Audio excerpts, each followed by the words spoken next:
Hello everyone and welcome. Today I have another sort of life update video, and to kick things off, I'm in therapy. Now I know at front that might seem a little bit concerning, but I assure you I'm perfectly fine within reason, and I'm doing this entirely of my own will. But before I get to that, another sort of thing that I'd like to talk about is sort of an update on my hair removal. Just these few weeks ago, I had my third hair removal treatment session. And this was the real changer, the most effective one out of the whole batch. Um, as you can, I hope you can kind of see, my face is significantly smoother and cleaner that it's ever been since I started this process like over 6 months ago. I don't think you can really see it or tell it though because of my peculiar skin tone and how the light is hitting it. But I assure you, that's what I'm saying is what it is. Other than like a few stray areas, this one has been like the most effective one. So I mean, yeah, after the session, it's 1 to 2 weeks of like gross healing and shedding, cleaned up my, it's like I scrubbed and cleaned up my face, and I just was just kind of blown back by like, wow, this is like, look at just how clean and smooth my face is. This is amazing. This is wonderful. Like, just like, wow, it's only the third session and this is already the level of results that I'm getting. That's just mind blowing. I mean, my face is just, wow, it's really smooth and really clean. I mean, there's still a bit of a significantly like a faded outline here, but and I imagine that's what the other sessions are basically meant to clean up, is basically just to remove that, is just to remove this little by little. I also probably think it's also probably just a bit of a thin layer of like dry skin, and my face is still kind of healing because my face gets kind of dry. But for the most part, as a whole, I'm just content with the fact that my face is just like, if I were to look back, I'm not going to do a compare and contrast just yet, but looking back to like when I started this process months ago to the present, this is a huge leap in progress. A huge leap in progress, just looking at how smooth and clean it is and everything, and just after all of the perilous mornings and nights just washing and scrubbing my face, like this is the state that I'm at now, and I'm just super content with that. So now I'd have to say like the job is like 99.1% complete. It's now just getting rid of those few stray strands on my face, and getting rid of the remainder of this outline, which I probably could wear makeup for, but I'm not going to because I don't have to. It's a choice. It's entirely a choice.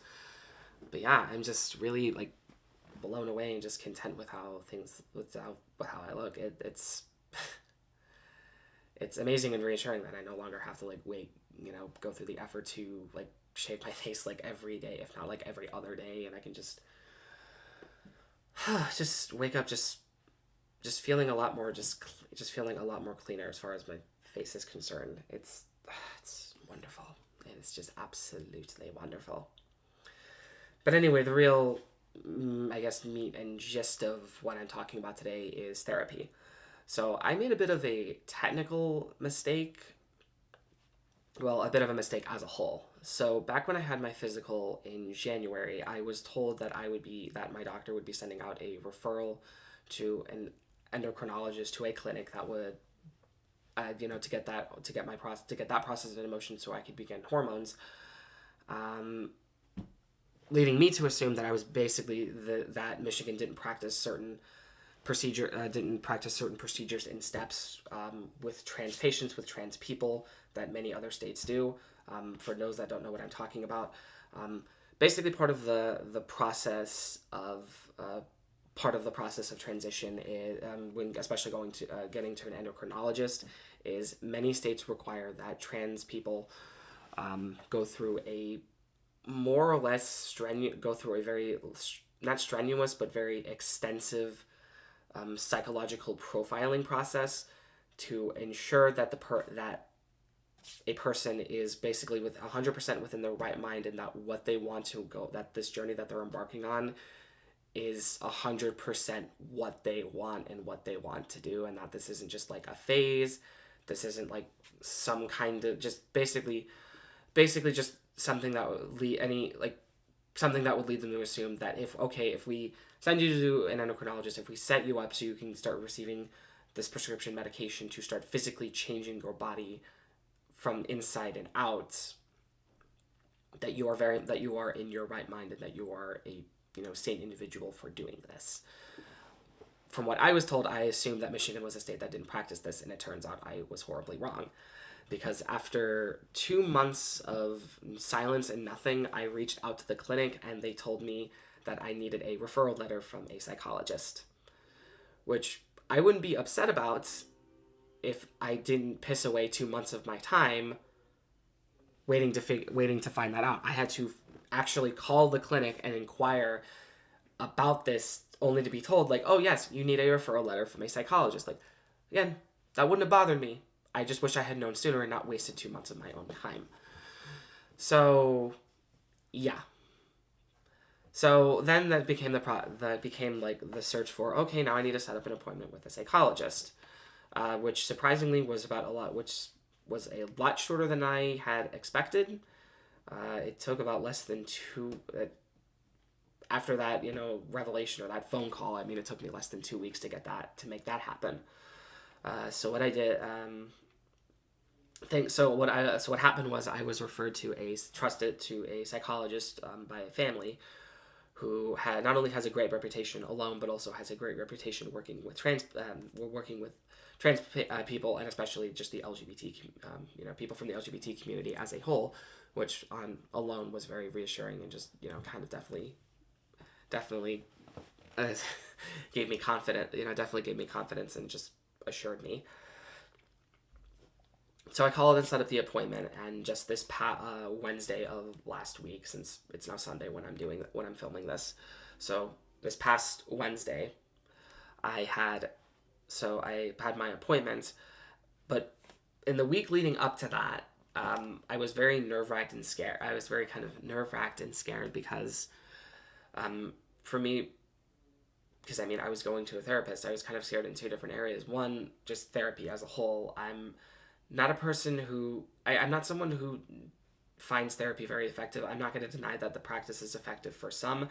It's just never been effective for me, and the many times that I've gone through it, and the many times that, excuse me, my voice is getting weird, and the many times that I've, been to therapy, I've never found anything productive or insightful or useful about it. It's just been kind of like, whatever, I'm just wasting my time here just talking to a professional and getting their opinion on something. This isn't useful for me. And on the other hand, it was just the transparency. I have never really fully opened up or told somebody about what exactly and precisely goes through my head as far as my dysphoria, as far as my transition, as far as how I'm feeling moment to moment through this whole journey. So the fact that I had to sitting down with a complete stranger and just telling them these things, not just to get a letter of referral, but also to, go back to regularly scheduled therapy and talk about these things as well as other stuff, was just concerning and nerve-wracking for me. So going to this past Wednesday, I go into the office for my appointment. I just wait in the lobby, just kind of business as just life as usual.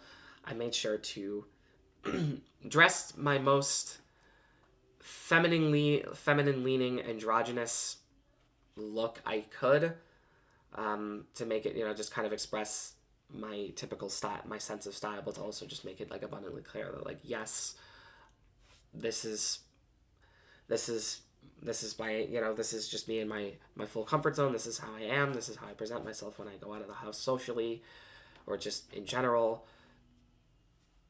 I wanted to make it clear on how I showed myself alone that, like, yes, this is who I am. This is what I'm doing.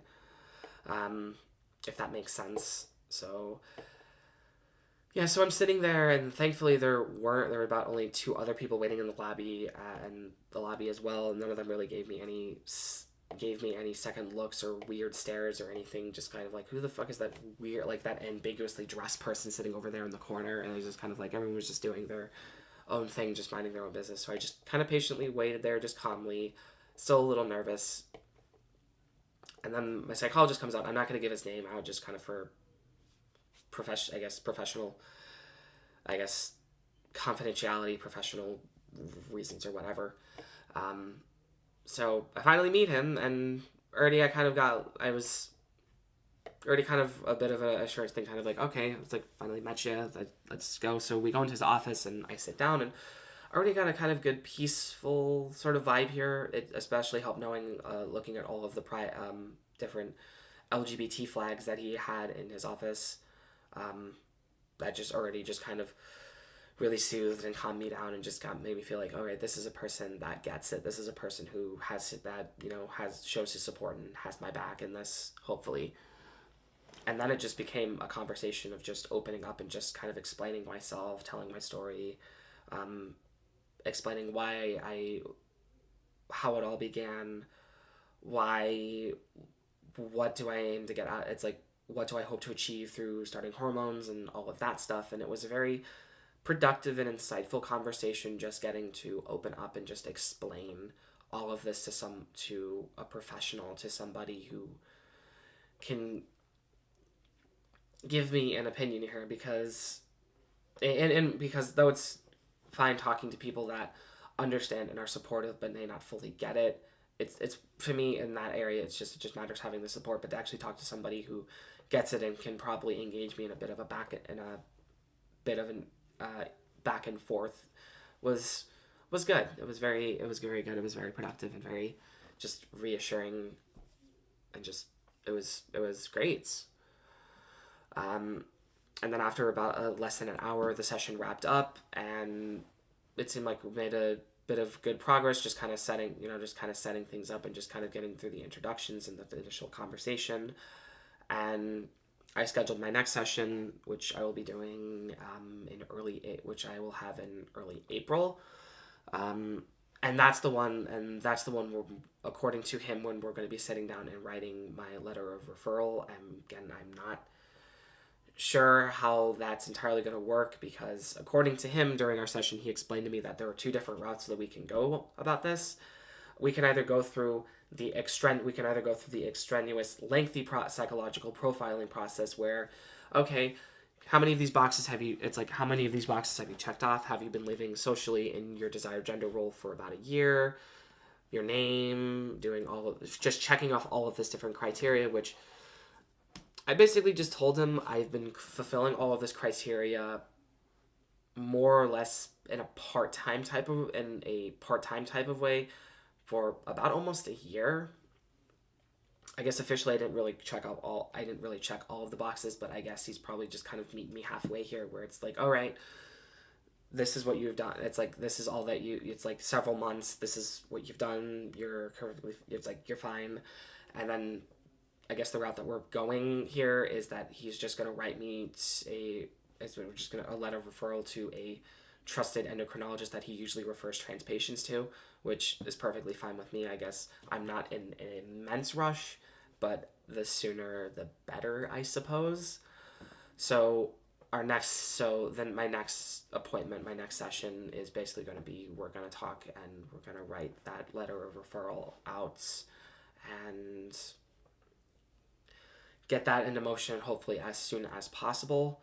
And then I'm just going to basically just be going to regularly scheduled therapy to talk about my transition and to talk about some other life goals and other things that I would basically like to work on and redress, to kind of just make my life a little bit easier, to make my life just a little bit better, and just help improve myself in some areas that I feel like I could do better in. But yeah, as a whole, it was a very productive, very positive, enlightening experience. And this was just a couple of days ago, and I'm still looking back on it like, wow, I never really had a productive experience, like moving experience like that in therapy. And just knowing that I'm just being able to talk to somebody, a professional who gets it, is just who I guess genuinely gets it and can have a professional saying that, if that makes sense, is just comforting and reassuring. And I'm looking forward to where where that can kind of take me mentally. And then I'm just looking forward to just finally just getting onto that path towards hormones after my next appointment, and getting that ball into motion and just going, and just going into it, and just so yeah, it's pretty big steps, pretty great, pretty big steps. So I'm very grateful for that. I'm very content and happy. So yeah, that's really the gist of it. So yeah, that's really the gist of it. So thanks very much for watching, and take care. I'll be back around next time.